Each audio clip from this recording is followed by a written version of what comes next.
너 학대를 당하지 아니하고도 학대하며 속이고도 속임을 당하지 아니하는 자여화 있을진저 내가 학대하기를 그치면 내가 학대를 당할 것이며 내가 속이기를 그치면 사람이 너를 속이리라.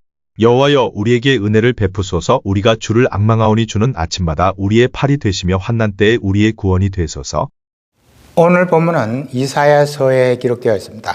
이사야는 남유다 출신의 선지자입니다. 그 당시 남유다를 통치했던 4대 왕을 걸치면서 오랫동안 사역을 해왔습니다. 그러니까 우시야, 요담, 아하스 그리고 히스기야 왕이 통치했던 오랜 기간 동안 사역을 해왔습니다. 그 당시 남유다는 신흥 강대 국가였던 아수르의 거센 위협을 받고 있었습니다.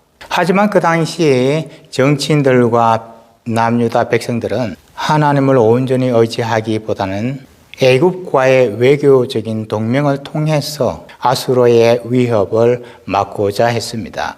그리고 영적으로는 우상 숭배와 부패에 빠져 있었습니다. 이로 인하여 하나님은 대단히 진노하십니다. 이사야 30장 2절 3절입니다. 그들이 바로의 세력 안에서 스스로 강하려 하며 애굽의 그늘에 피하려 하여 애굽으로 내려가서되 나의 입에 묻지 아니하였도다. 그러므로 바로의 세력이 너희의 수치가 되며 애굽의 그늘에 피함이 너희의 수욕이 될 것이라. 너희의 수치가 되며 너희의 수욕이 될 것이라. 왜 수치가 되고 수욕이 되는 것입니까? 그 앞을 보시면 바로의 세력에 의지하고 애굽의 그늘에 피하려고 했던 그 행동이 바로 너의 수치가 되고 너의 수욕이 될 것이다 라고 말씀하고 있습니다. 그리고 하나님께서 경고하신 대로 아수르의 산헤립 왕이 남유다를 침공합니다. 그래서 국가적인 위기가 일어나게 되죠. 아수르 대군이 남유다의 성읍을 하나씩 점령하면서 예루살렘 성 턱 밑에까지 밀고 들어온 것입니다. 이 장면이 이사야 30장 1절과 2절에 나옵니다. 히스기야 왕 14년에 아수르 왕 산헤립이 올라와서 유다의 모든 견고한 성을 쳐서 취하니라. 아수르 왕이 라기스에서부터 랍사게를 예루살렘으로 보내되 대군을 거느리고 히스기야 왕에게로 가게 하매 그가 윗못 수도 곁 세탁자의 밭 큰 길에 서매 유다의 모든 견고한 성을 쳐서 취하니라. 그리고 어떻게 되었나요? 뒤에 보시면 히스기야 왕에게로 가게 하매 이렇게 아수르의 대군대가 히스기야 왕이 있는 예루살렘 성 앞에까지 진격을 하게 된 것입니다. 그리고 이러한 일이 일어나게 될 것을 하나님께서는 이사야 선지자를 통하여 미리 예언을 하시고 경고하셨습니다. 이사야 8장 7절 8절입니다. 그러므로 주 내가 훌륭하고 창일한 큰 하수 곧 아수르 왕과 그의 모든 위력으로 그들 위에 덮을 것이라. 그 모든 골에 차고 모든 언덕에 넘쳐 흘러 유다에 들어와서 창일하고 목에까지 미치리라. 임마누엘이여 그가 펴는 날개가 내 땅에 평만하리라 하셨느니라. 훌륭하고 창일한 큰 하수 곧 아수르 왕과 그의 모든 위력으로 그들 위에 덮을 것이라. 아수르 군대의 침략을 넘쳐 흐르는 큰 물에 부유하면서 그 큰 물이 남유다의 전체를 덮쳐서 목에까지 차오르게 될 것이다 라고 예언합니다. 그래서 머리 부분만 남겨지게 될 것을 예언하고 있습니다. 왜 이러한 비극이 일어나게 되었습니까?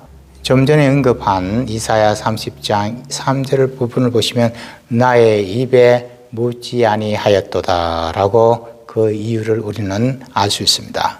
그러니까 하나님을 의지하는 대신에 애굽을 의지하려고 했기 때문입니다. 하나님께서 펼치시는 그늘의 아래에 있기보다는 애굽의 그늘과 그 보호 아래에 있기를 원했기 때문입니다. 그래서 하나님께서는 애굽 바로 왕의 세력이 너의 수치가 될 것이고 애굽의 그늘에 피하는 것이 너의 수욕이 될 것이다 라고 경고하십니다. 아수르라고 하는 거친 파도 앞에서 남유다는 하나님께 묻기보다는 하나님을 의지하기보다는 오랫동안 알고 지냈던 강대국가인 애굽을 찾아갔습니다. 인간의 눈으로 볼 때는 대단히 합리적이고 상식적인 외교 전략처럼 보였습니다. 하지만 보이지 않는 하나님보다는 눈에 보이는 강대국을 의지한 이 전략이 남유다를 더 큰 수치와 위기로 몰아간 것입니다. 이제 막 떠오르고 있는 신생 강대국가였던 아수르보다는 예전부터 강대국가이었고 오랜 기간 동안 관계를 맺어왔던 애굽과 동맹을 맺는 것이 보다 더 합리적이고 상식적인 전략이었던 것을 우리는 이해할 수 있습니다. 하지만 문제가 되는 것은 이 남유다는 하나님을 온전히 의지하지 않았다는 것입니다. 하나님이 펼치시는 그늘 아래에 피하려고 하지 않았다는 것입니다. 그 대신에 애굽의 그늘 아래 피하려고 했습니다. 그것은 하나님을 무시하는 행동이었고 이로 인하여 하나님은 진노하십니다. 그렇습니다. 하나님을 믿는 사람이 하나님께 묻지 아니하고 자신의 판단에 의해서 뭔가 선택을 하고 결정하는 것은 위기를 가져오게 됩니다. 입술로는 하나님을 믿는다라고 말을 하지만 실제로 행동하는 것을 보면 하나님을 온전히 신뢰하기보다는 눈에 보이는 주변에 있는 어떤 강한 것을, 능력 있는 것을 의지하고 살아가는 것은 하나님을 진노하게 하는 것일 수 있습니다. 그리고 결국에는 수치와 수욕으로 끝나는 인생을 맞이하게 된다는 사실을 우리는 교훈으로 배우게 됩니다. 그래서 오늘은 저와 여러분이 본문의 내용을 살펴보면서 아수르가 남유다를 침공하는 사건을 통해 우리가 얻을 수 있는 교훈을 생각해 보는 시간을 가지고자 합니다. 그래서 바라옵기는 남은 생애 동안 오늘 본문에서 얻게 되는 교훈을 마음에 새기심으로 말미암아 성숙한 하나님의 자녀로 살아갈 수가 있게 되시길 주님의 이름으로 축복합니다. 자, 오늘 본문에서 얻을 수 있는 교훈은 무엇입니까? 첫째로 세상과의 약속은 영원하지 않다라는 것입니다. 본문 1절 전반부입니다. 너 학대를 당하지 아니하고도 학대하며 속이고도 속임을 당하지 아니하는 자여 화 있을진지요. 자, 지금 이 말씀은 남유다에게 하는 말씀이 아니라 아수르에게 하는 경고입니다. 그러니까 맨 앞에 나오는 너는 아수르를 가리키는 단어입니다. 아수르는 학대를 당하지 않고도 학대를 했습니다. 속이고도 속임을 당하지 않는 존재였습니다. 자, 이러한 아수르의 침략을 받기 전에 남유다의 히스기야 왕은 친아수르 정책 대신에 친애굽 정책을 펼쳐나갔습니다. 그래서 남유다가 애굽과 동맹을 맺게 되자 분노를 한 아수르가 남유다를 침공합니다. 그리고 남유다의 대부분의 성읍을 무너뜨리고 점령했습니다. 하지만 남유다가 이러한 지경에 이르게 되기까지 애굽은 남유다에게 아무런 힘이 되어주지 못했습니다. 급기야는 예루살렘 성마저 함락이 될 지경에 이르게 되자 히스기야 왕은 사신을 아수르 왕에게 보내어 화친을 요청합니다. 그리고 전쟁을 멈추는 대가로 성전과 궁전에 있는 금과 은을 긁어 모아 아수르 왕에게 바칩니다. 그 부분이 열왕기하 18장에 나옵니다. 18장 14절 후반부입니다. 아수르 왕이 곧 은 300달란트와 금 30달란트를 정하여 유다 왕 히스기야에게 내게 한지라. 은 300달란트와 금 30달란트를 마지막에 보면 내게 한지라. 한 달란트는 34kg이 약간 넘습니다. 은이 300달란트니까 34 곱하기 300이면 1200kg입니다.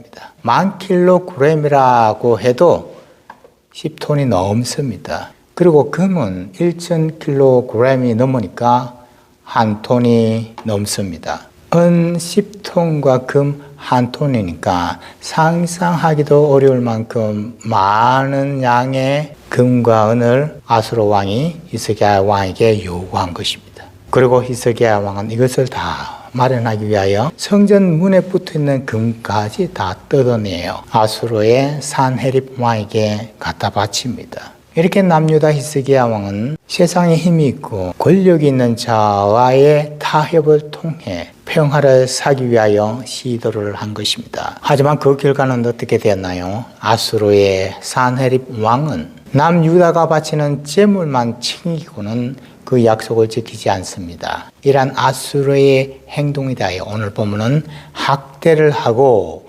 속이는 자여 화 있을진저 라고 표현을 하고 있습니다. 그래요. 세상의 힘과 세상의 권력 그리고 인간들과의 동맹은 내가 필요로 할 때 달콤한 약속을 해줍니다. 하지만 결정적인 순간에는 진작 내가 필요로 할 때에는 나의 뒤통수를 치고 나를 배신하는 것입니다. 남유다는 1차적으로 애굽에게 배신을 당했습니다. 그리고 아수르에게도 배신을 당한 것입니다. 이것은 세상적인 약속과 세상적인 수단에 나의 인생의 생명과 나의 평안을 걸어서는 안 된다는 것을 우리에게 교훈으로 가르쳐 줍니다. 1938년 그 당시 영국의 챔블린 총리는 히틀러의 침략을 막기 위하여 그 당시 체코슬로바키아의 소유였던 주덴텐난트 땅을 양보하고 평화협정서에 서명을 했습니다. 그리고 세상은 평화가 온 줄 알고 환호를 했지만 히틀러는 불과 6개월 만에 그 약속을 깨뜨렸습니다. 그리고 제2차 세계대전이 일어났던 것입니다. 이와 같이 세상과의 타협은 마치 늑대에게 고기를 주는 것과 같습니다. 그래서 고기를 줄 때는 그 고기를 먹기 위하여 잠시 멈추지만 고기가 떨어지면 다시 덤벼드는 존재가 바로 늑대입니다. 결국은 나의 모든 것을 빼앗아 갈 뿐 근본적인 평안을 주지 못하는 것이 바로 늑대와 같은 세상과의 약속인 것입니다. 강대국의 호의나 인간적인 평화 조약은 위기의 순간에 우리의 방패가 되어주지 못합니다. 늑대에게 고기를 던져준다고 해서 늑대가 양이 되지 않는 것과 마찬가지입니다. 참된 평화와 안전은 세상과의 타협에 있는 것이 아니라 오직 만군의 여호와 하나님을 의지하고 온전히 예배할 때 우리에게 주어지는 것임을 믿으십시다. 그리고 무엇보다도 나에게 늑대를 다스릴 수 있는 힘과 능력이 있는 것이 참 가장 중요합니다.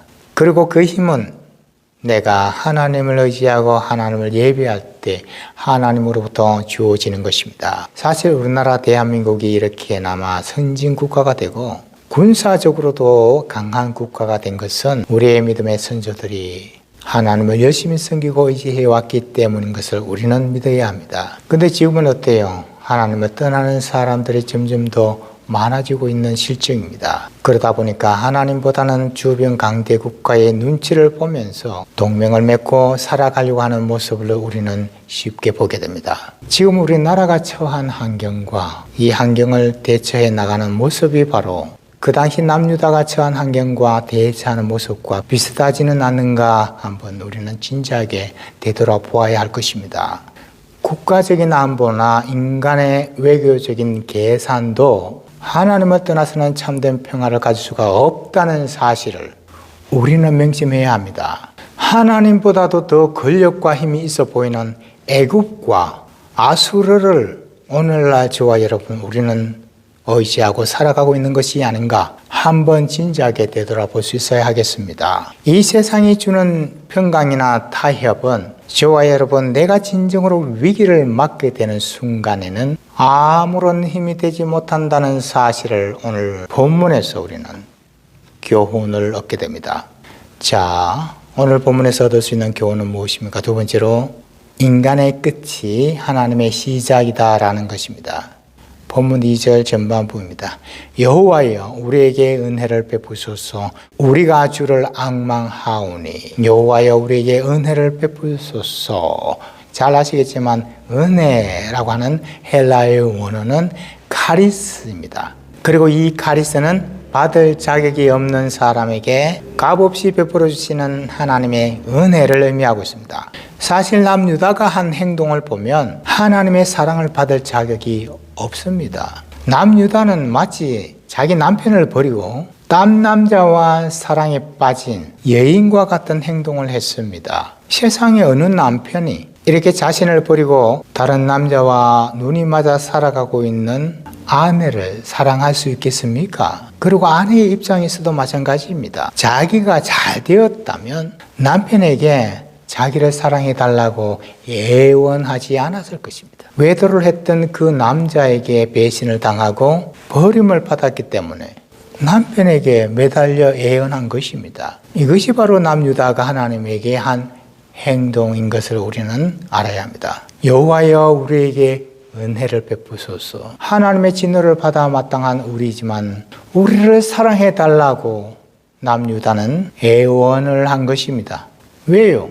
지금 남유다는 의지할 곳이 하나도 없기 때문에 그렇습니다. 애굽과 동맹을 맺었지만 배신을 당했습니다. 아수르에게도 어마어마한 금과 은을 바치며 평화 조약을 맺었지만 이 아수르도 배신했습니다. 동맹을 맺었지만 실패를 했고 돈으로 평화 협정을 맺었지만 아무 소용이 없는 상황이 되었습니다. 그래서 하나님께 다시 돌아가 나를 사랑해 달라고 간청을 한 남유다였습니다. 우리에게 은혜를 베푸소서. 우리가 주를 앙망하오니, 여기서 앙망하오니라고 하는 의미는 하나님을 간절히 바라고 원한다는 뜻이 있습니다. 인간으로는 모든 수단과 방법을 사용해 보았지만 아무런 소용이 없었습니다. 그래서 남유다는 자신의 두 손을 들고 하나님의 은혜를, 사랑을 구한 것입니다. 그래요. 하나님께서는 나의 힘과 나의 경험을 가지고 모든 수단을 사용할 때는 그냥 가만히 기다리고 계십니다. 하지만 우리가 무릎을 꿇고 하나님의 은혜를 구할 때 하나님은 행동을 하십니다. 얼마나 좋으신 하나님이십니까? 절벽 끝에는 낭떠러지가 있지만 또한 하나님의 구원하심이 기다리고 있는 장소가 된다는 사실을 우리는 기억해야 할 것입니다. 해양 구조대가 물에 빠진 사람을 구할 때 절대로 어기지 않는 원칙이 있습니다. 구조해야 할 대상이 스스로 살겠다고 몸부림치면서 허우적거릴 때는 섣불리 다가가지 않는다는 것입니다. 그 사람이 힘이 다 빠져 있는 상황이 되었을 때 비로소 구조하는 사람은 그 사람에게 다가가서 그 사람을 붙잡는다는 것입니다. 우리의 신앙도 위와 마찬가지입니다. 하나님 내 힘으로는 도저히 할 수가 없습니다. 하나님의 은혜만이 필요합니다. 하나님 긍휼을 베풀어 주시옵소서 라고 고백하며 내 손을 놓을 때 비로소 하나님의 구원의 역사가 시작됩니다. 홍해 앞이 가로막고 있던 이스라엘 백성들의 입장을 한번 생각해 보십시오.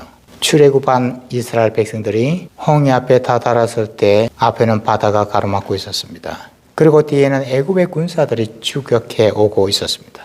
앞으로 갈 수도 없고 뒤로 물러설 수도 없는 사면 초가의 상황에 처해 있게 된 이스라엘 백성들입니다. 인간의 지혜와 인간의 경험으로는 도저히 어떻게 해결할 수 없는 절망적인 위기의 상황이었습니다.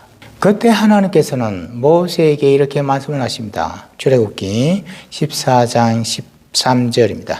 너희는 두려워하지 말고 가만히 서서 여호와께서 오늘 너희를 위하여 행하시는 구원을 보라. 너희가 오늘 본 애굽 사람을 영원히 다시 보지 아니하리라. 여호와께서 오늘 너희를 위하여 행하시는 구원을 보라. 그리고 지금까지 사람이 단 한 번도 길이라고 생각하지 못했던 바다 속에 길을 내신 하나님이십니다. 그러니까 우리 인간의 끝이라고 생각했던 홍해 바다 깊숙한 아래에 하나님은 구원의 길을 만들어내시는 전능하신 분이심을 믿으십니다. 그러므로 저와 여러분, 지금까지 내가 해온 모든 수단과 방법이 다 막혀서 이제 삶의 바닥에 놓여져 있다라고 하는 생각이 든다면 그때가 바로 하나님의 은혜의 구원의 역사가 시작하게 되는 때임을 믿으십시다.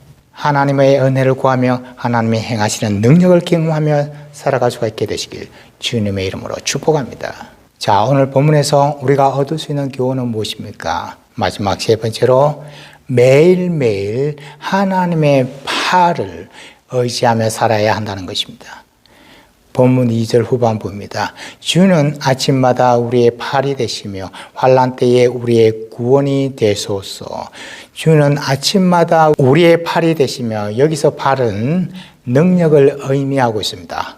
자, 여기에서 이사야는 이렇게 기도하지 않았습니다. 하나님, 저희들을 이번 한 번만 도와주시옵소서. 그러면 저희들의 평생 동안 알아서 최선을 다해서 살아가겠습니다.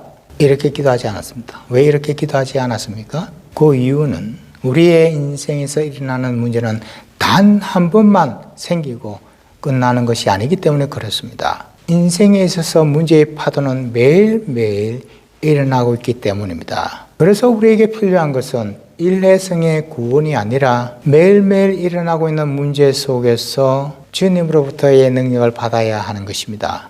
어제 먹은 음식으로 오늘을 살아갈 수 없듯이 어제 받은 은혜의 추억만으로 오늘 일어나는 문제의 파도를 이겨낼 수 없습니다. 매일매일 기도함으로 하나님이라고 하는 영적인 자원에 접속하여야 합니다. 광야 생활을 하던 이스라엘 백성들을 보십시오. 매일매일 하늘에서 내려오는 만나를 먹고 광야 생활을 할 수 있었습니다. 이와 마찬가지로 우리 믿는 성도들도 매일매일 하나님의 능력의 팔을 의지해야만 인생에서 만나게 되는 문제와 환난을 극복하며 승리하며 살아갈 수가 있게 되는 것입니다. 본문에 나오는 이사야 기도처럼 아침마다 우리의 팔이 되게 하소서라고 기도해야 합니다. 매일매일 하나님의 능력을 의지하면서 살아가야 합니다. 우리 주변을 보면 종종 옛날에 은혜 받은 것을 가지고 간증하고 얘기하며 살아가는 성도들을 종종 볼 수 있습니다. 근데 지나간 시절 때에 받았던 은혜만을 추억하며 살아가는 성도들에게는 오늘 일어나는 문제를 이길 힘이 없습니다. 오늘 내게 주어진 문제를 해결하고 극복하며 살아가기 위해서는 오늘 하루 매일매일 하나님의 팔을 의지하고 살아가야 합니다. 저와 여러분, 우리가 매일 사용하는 스마트폰을 한번 생각해 보십시다. 대부분 밤에는 충전 케이블선에 꽂아서 충전을 합니다. 만일 밤에 충전해 놓지 않으면 그 다음 날에 온전하게 사용할 수가 없는 까만 돌멩이와 같은 물건이 되어버립니다. 그리고 어젯밤에 충전을 했다 할지라도 오늘 밤에 다시 충전을 해야 합니다. 우리의 신앙도 이와 마찬가지입니다. 매일매일 하나님의 팔을 붙잡고 하나님이라고 하는 전원에 접속하여 충전해야 합니다. 그래서 하나님이 주시는 능력을 가지고 세상이라고 하는 현장에 나아가게 될 때 우리는 어떠한 힘든 상황을 만나게 된다 할지라도 그 문제를 극복할 수 있는 힘과 능력을 가지고 살아갈 수가 있게 되는 것입니다. 그러므로 우리 하루 시작을 나의 생각과 나의 염려로 시작하지 마십시다. 그 대신에 기도함으로써 하나님의 팔을 붙잡고 시작하는 하루가 되도록 하십시다. 매일매일 하나님의 팔을 붙잡고 살아가는 사람에게는 어떠한 문제와 어려움이 온다 할지라도 하나님이 주시는 힘과 능력으로 능히 이길 수 있는 구원의 역사가 임하게 되는 것입니다.